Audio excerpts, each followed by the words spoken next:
to tell me how to get to that the meeting. Or it. It. Shit. Shit. Shit. Shit. The typewriter. F.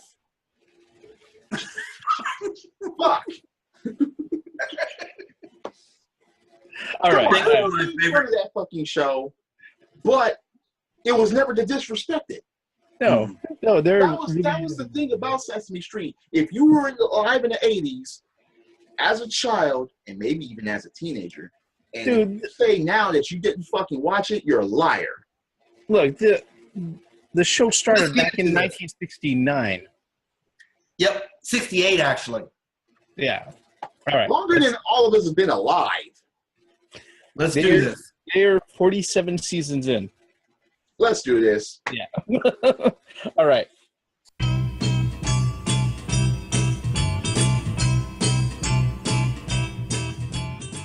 Hello, everybody out there on YouTube. Once again, it is the three middle-aged guys just bullshitting about nothing. I am the Reverend. The theme here. And Gray Mouse 1. Yep. And we are actually going to talk about something that might seem a little bit off and, a little out of character or off kilter, considering what we normally talk about. But I'm going to tell you right now that it's not, because there's one thing about geeks, and a lot of people who are into geeky things, that stays rather consistent all the way across the board.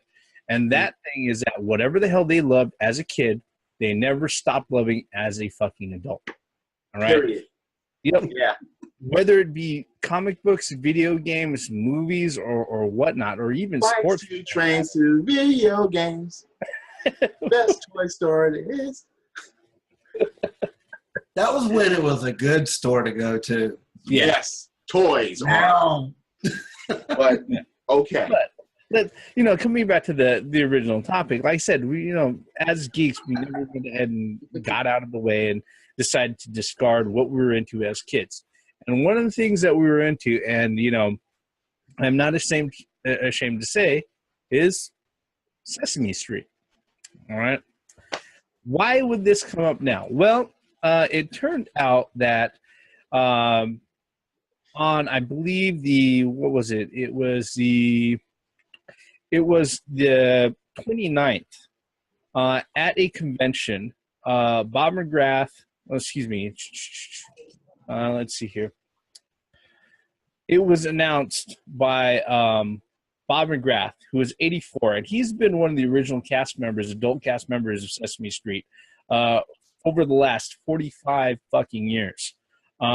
He went ahead and he announced at the Florida SuperCon event that he, along with other original cast members, Emilio Delgado and Roscoe Orman, they played Bob, Lewis, and Gordon on Sesame Street, that they were all released by HBO. And as you would contend, that's a lot of kids who are familiar with their faces, and there was actually quite a huge outcry over that. Let me just say this. Yeah, nostalgia is great, but it can also be a really, really nasty thing.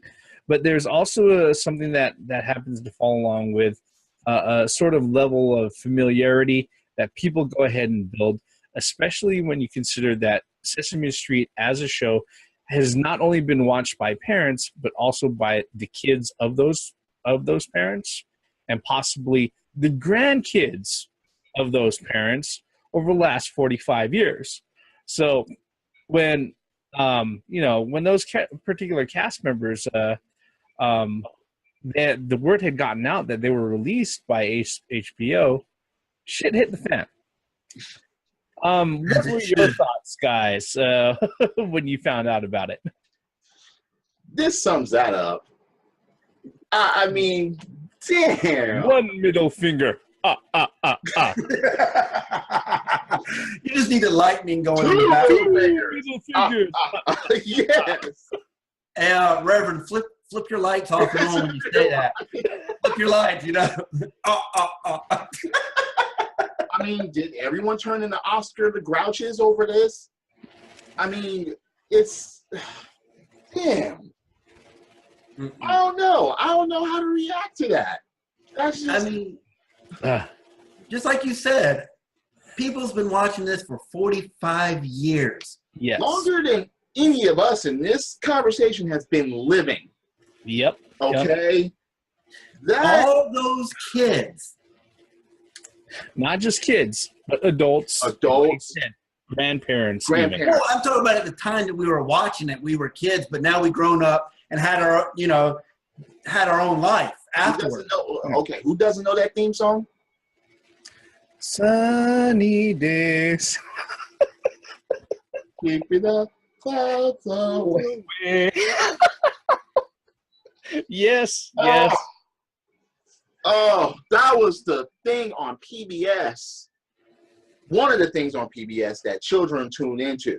Yes, you know. I mean, it was fun. It was funny. It had animated things. You learned shit. There was spelling. There was counting. Yep. It even had storylines as far as saying, okay, someone was in a dilemma, or someone, you know, they were teaching friendship, or something was being taught, fed to you, and you didn't even fucking know it. They were teaching life lessons. Yes. How to share, how to love one another. Yeah, I mean, yes, it was on a grade school level, but the thing about it was like, it was still, okay, the grown-ups on that show didn't treat motherfuckers like they were retarded. Exactly. They made educational programming interesting and fun without treating the viewers like they had learning disabilities. And the thing, too, is that taking these guys away from Sesame Street is like taking away Big Bird. Or, you know, Oscar the Grouch. Or Bert and Ernie. Elmo came really, really close to all of that shit.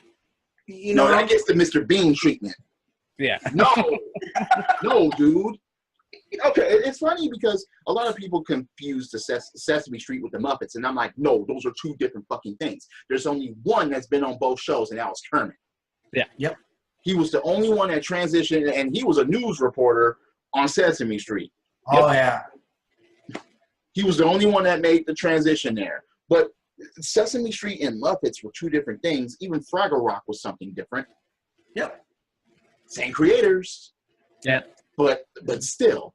Different. Sesame Street is one of those places, one of those marks in history and marks in programming where you can't say anything really fucking bad about it. Mm-hmm. Unless one red little monster with a light voice took over the fucking show.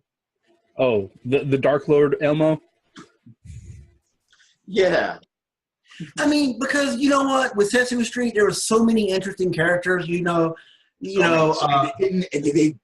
overuse anyone until Elmo showed up. And I mean, you had the oh my gosh, what are the alien guys? The Yup Yups? Yep. I mean, you had Bert and Ernie, you had Oscar the Grouch, you had all these characters. All these different personalities there. Yeah. Not everybody was happy. Yep. Not everybody was sad. You had a couple of dicks, Oscar the Grouch and Bert. Yep. Bert, look. Bert was with that Armenian scowl, single eyebrow and shit. Wow. He never smiled. He just had a line and a flip-top helmet. That was the way he laughed. You couldn't even take him seriously as a joyful character because he wasn't a joyful character. Even Rubber Ducky was a star.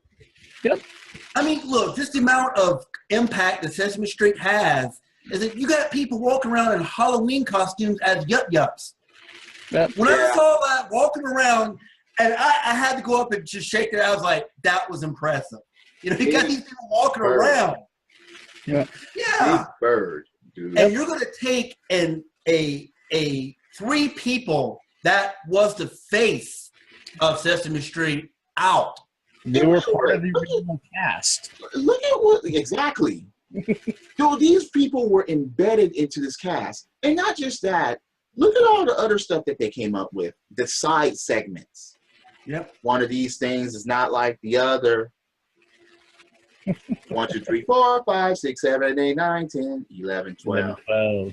Look how many times Family Guy has stole some of those things and put them on the air and made sure that, look, this is the era that we grew up in. You will understand what this is. Yeah. I mean, yes, there are other shows too, but Sesame Street, and to take these people away, not them quitting on their own free will. No, but to just take them out of the show, man. Yeah. You know. I remember when Mr. Rogers passed away. Oh, man. And I was like, oh. And I was like, I mean, being, you know, I was like, wait a minute. If you say you didn't watch that show, you're lying to me. I'll tell you right now, Fred Rogers is like one of my personal fucking heroes. All right. He stands right next to Bruce Lee and Jesus Christ. I know, and people think I'm kidding when I say that. No, literally, he's one of my personal fucking heroes. Granted, yeah, I understood it was an urban myth that he was like a former, you know, Army Ranger sniper and stuff like that, and that the reason why he wore those sweaters is to cover up his tattoos, military tattoos and stuff like that. I understand that was an urban myth, but look, that's okay. He taught us to be good neighbors and the land of make-believe. He doesn't know that theme song. Yep. You know, I mean, come on, man. No, I mean, yeah, I was really, really when I read that article, my jaw dropped. Yeah, I was like, yeah, because you did. Again, we're middle-aged guys. You never think about that. You never think how old you're getting. You never think about that, and you're like, oh, you passed away? Fuck, I just watched him yesterday. Yeah. And that's what you think about. Like, I just saw this motherfucker. I just was watching them. I just was enjoying them. I mean, and the thing with the Sesame Street characters, you sit there and like, Mr. Gordon's not around. He's not showing up. Right. You know? Exactly. So how do you explain that? Did they give him a send-off, or did he just bam, cut, gone? Yeah.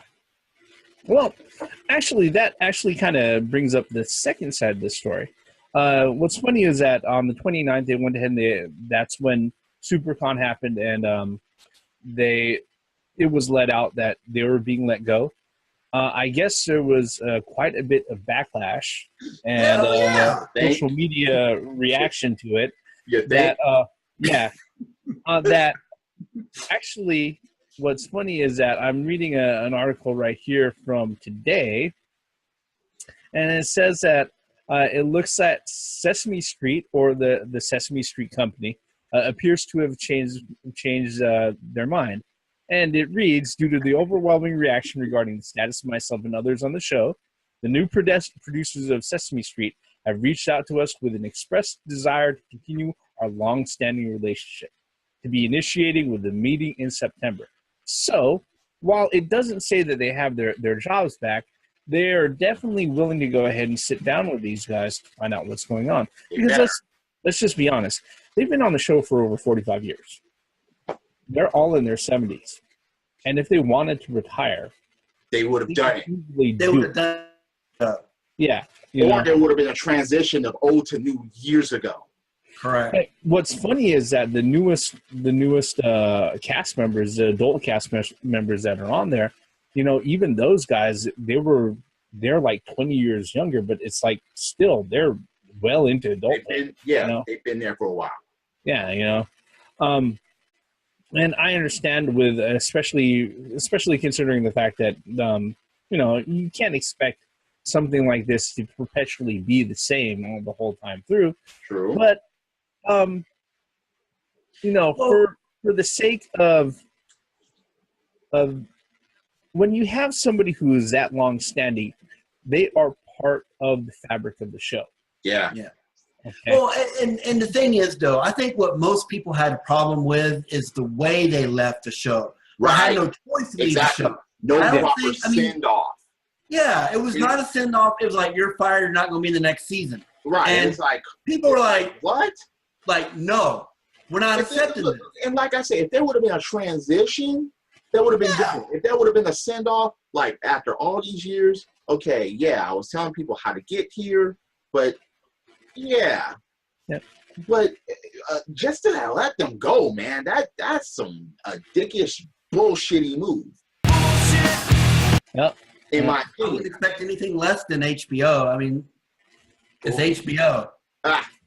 Well, They haven't been relevant since I don't the understand 80s. why Sesame Street is on HBO in the first place. well, that's one of those things that that's one of those things that came about after the Dark Ages that the Dark Lord Elmo brought on, because what happened with that was that after Jim Henson died, the guy who was the main puppeteer for Elmo became the chief creative dude for the Sesame Street company, which is part of the reason why for a while there a lot of the other regular characters started disappearing and Elmo was in every fucking segment of the show. No, I will not tickle that fucking red monster. I mean, one of the first people that he sat there and he got rid of, or he went ahead and not, made their appearances very scarce, was fucking Grover. Because if you remember when he was announced, Elmo is Grover's nephew. Right. Yeah. All right. And how can you get rid of Grover and Super Grover? Yeah. And then right after that, fucking Bert and Ernie hardly ever showed up. Get rid of Bert and Ernie. That doesn't make any sense to me. Yeah. I'll go get rid of the Count. No. Yeah. You get rid of the Count, dude. No. No. He's one of the cornerstones. The Cookie Monster is one of the cornerstones. Cookie Monster turned vegetarian for a while. What? Yes. What? Yes. No. Then how is he the Cookie Monster? How did he turn? What? Yeah. Veggies! And celery and all that shit. Not no. No, he's back. He's back to cookies now, but it's his whole thing is like, cookie. Wait. I was unaware of that. I wasn't either. No, that pisses me off. No. Look, at least Apple got it right.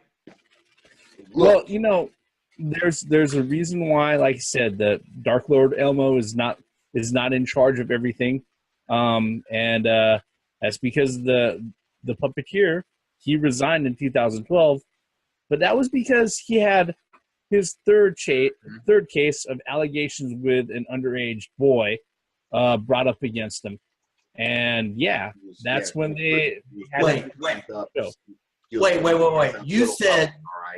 You said third. Yes. Third. So why wasn't he eliminated The first time. even before the first time? I'm talking about like when the accusation started. Yeah, he was putting his hand up little puppets, all right. Man, oh man, oh man. It's funny how a story like that would break and people would be gone immediately, but this is an exception. It happened in 2012. So. But getting rid of those characters, man, that any of the characters, the puppets or the humans, it's just no. Even if they would have got rid of the little worm and what you saw the lines on and shit, no. No. Or the letter people. No. Come on, man. The letter people, dude. Unacceptable. Act. Nope. Nope. I'm not hearing that. Sesame Street is one of those shows that, come on, at any age you can watch and you can understand and you can grow up with it no matter what, of any age, and you can have fun with the show. Regardless of what they're showing on there, you can be able to grasp and understand. Yeah. And like I said before, no one talked to anyone like they were fucking retarded. They didn't even do that to the audience. They didn't bullshit the audience. I mean, yeah, they were very, very honest and like, yeah, this is educational material for kids. Kids were treated like kids, and adults were treated like adults. Yeah, and to a consensus that okay, there's respect here and there's teaching here. Yeah, and it was fun. The opening scene, man. And it has kids fun. Huh? Even the big old dog that played with the kids at the end of the credits sometimes. Yeah, that's what I'm saying. Even at the beginning of kids that dog was playing with the kids at the beginning of the song and at the end too, because they're running around the playground. Yeah. Tell me how to get to Sesame Street. But at least there's going to be negotiation with these guys, with these people, because this should never happen. I agree with that 100%. That shit should have never happened. That's fucked up. Yep. Like you said, you think that they could get away with it? Huh? Well, I mean, they basically got Charlie Sheen. I don't think Mr. Hooper or any of those guys are suffering from a cocaine habit though. Okay, fine, but they got replaced by someone less than them, most likely. You know, I think like I said at the beginning of this particular video, the true mark of a geek is that the things that they've loved all the way since they were a kid, they never let it go. Mm-hmm. And if you've sat in just a few minutes on this particular conversation, us as geeks who grew up on that sort of stuff, even if I didn't watch it throughout middle school and most of high school, okay, I'm going to tell you right now, turning through UHF channels on a black and white fucking 13-inch TV, that was something I could count on at 7 o'clock in the fucking morning. Oh, yeah. Well, it was something that you could count on at 7, 9, 10, and then 11. You had Mr. Rogers at 12. You had Reading Rainbow. It was something that was there from Monday to fucking Friday every fucking week, no matter if it was a school day or not. That shit was on. Even 3-2-1 Contact.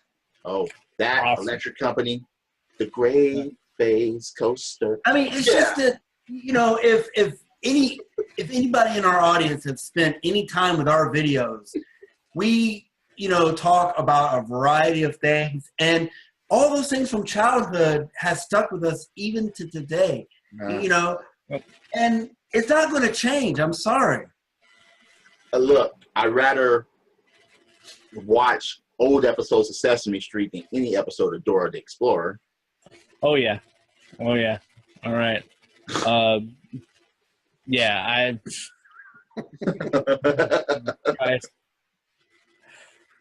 I would sit there and take the most obnoxious Elmo fucking episode over any fucking episode of Caillou any fucking day. Because that little bald cancer patient makes me feel like cutting off my dick and frying it.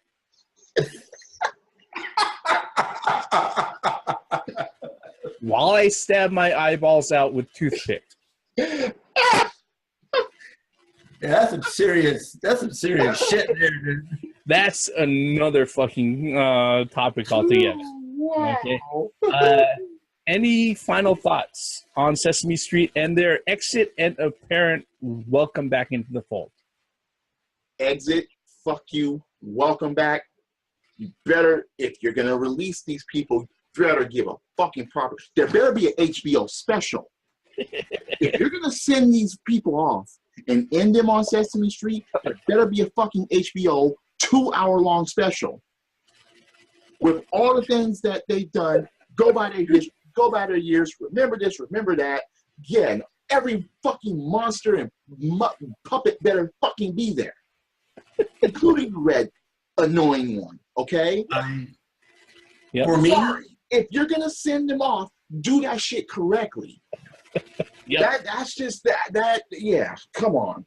Even if it's just a lesson of inside, outside, yes, inside, outside. Yeah, okay. For me, I pretty much echo everything that Theme said and everything you said, Reverend. I mean, 45 years.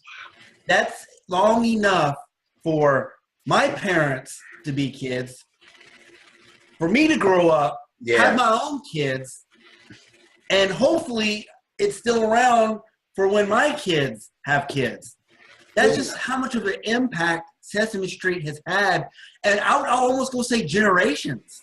Yep. Yeah. Seriously. But again, this goes back to all of our points. We've all watched it. We've all grown up with it. No, we weren't like, tuning into it every day. But when we did tune in, I mean, it provided everything that we fucking... Come on. With a big bowl of cereal, watching Sesame Street. I remember when I had the chicken pox. At home, watching fucking Sesame Street. And look, I would play the Atari before and after that lineup. But fucking, yeah, man. This is shit. Because, like you said, it was Sesame Street, then it was Mr. Rogers, and then it came Rating Rainbow. Then it went back into the afternoon program. Star Trek. I'm like, whoa, wait. I recognize him from Reading fucking Rainbow. Yep. Reading Rainbow. And then the most ironic thing, they made him fucking blind on that show. He wasn't blind with a per se. VR visor. Yep. And who doesn't know that theme song? Reading Rainbow. Damn it. Wow. It's in a book. Those 80s shows and those theme songs, not even 80s, but 60s. Yep. Yeah.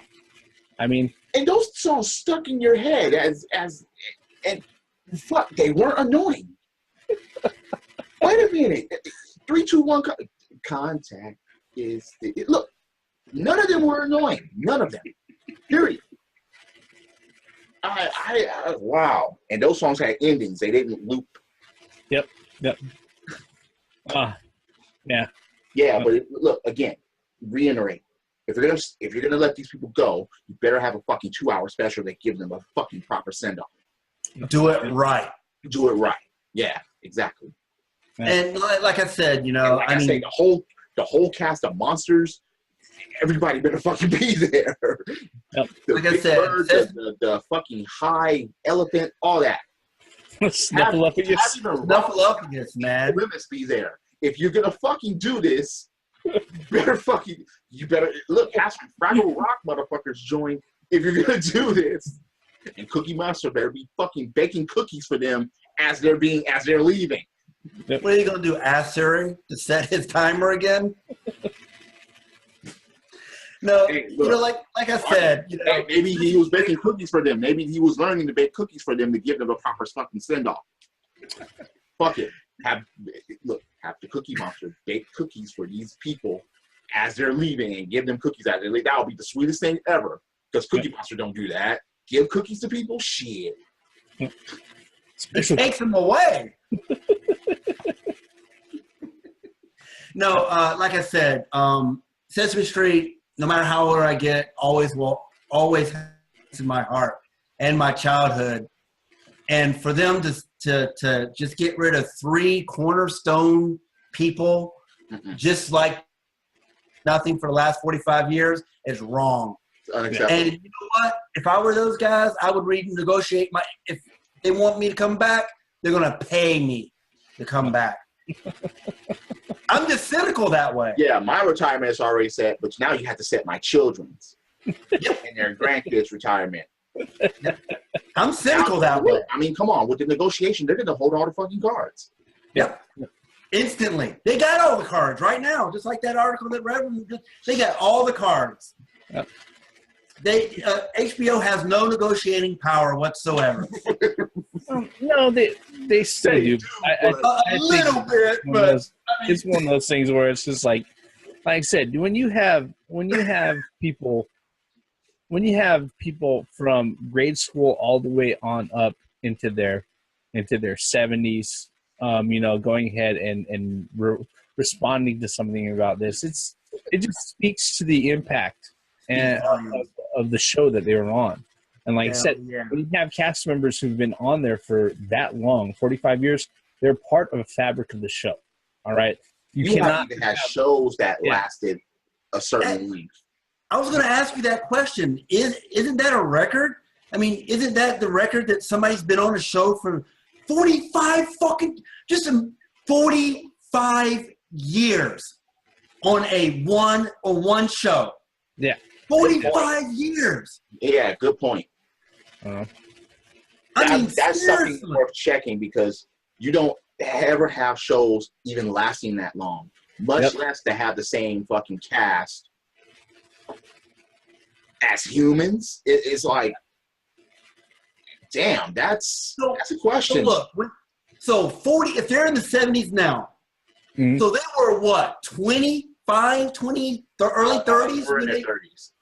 When they first started, they spent most of their adult life on that show. Imagine if that was just a summer job.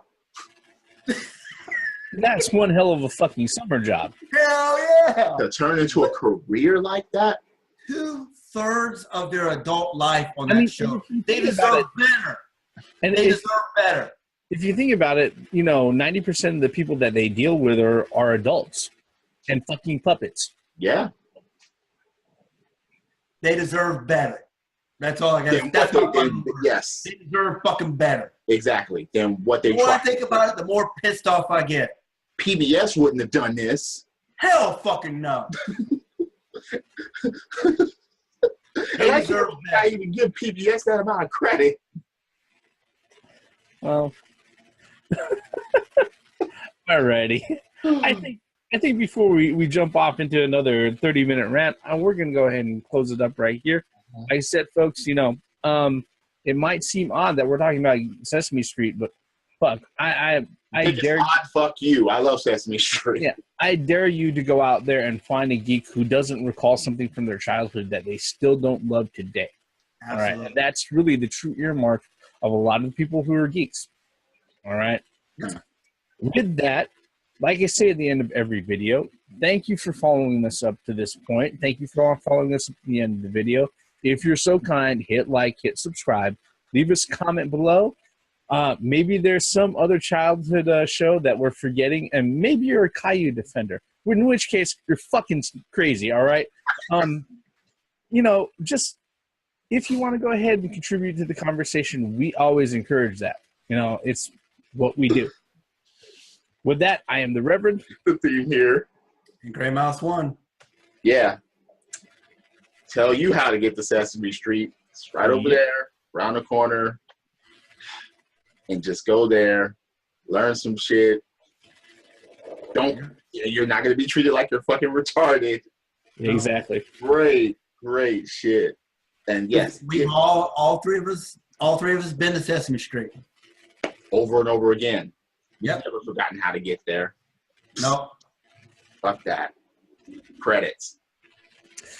This episode of the Three Middle-Aged Guys brought to you by the number 3 and the letter G. The Three Middle-Aged Guys. The Middle-Aged Guys. Brought to you by the Children's Television Workshop.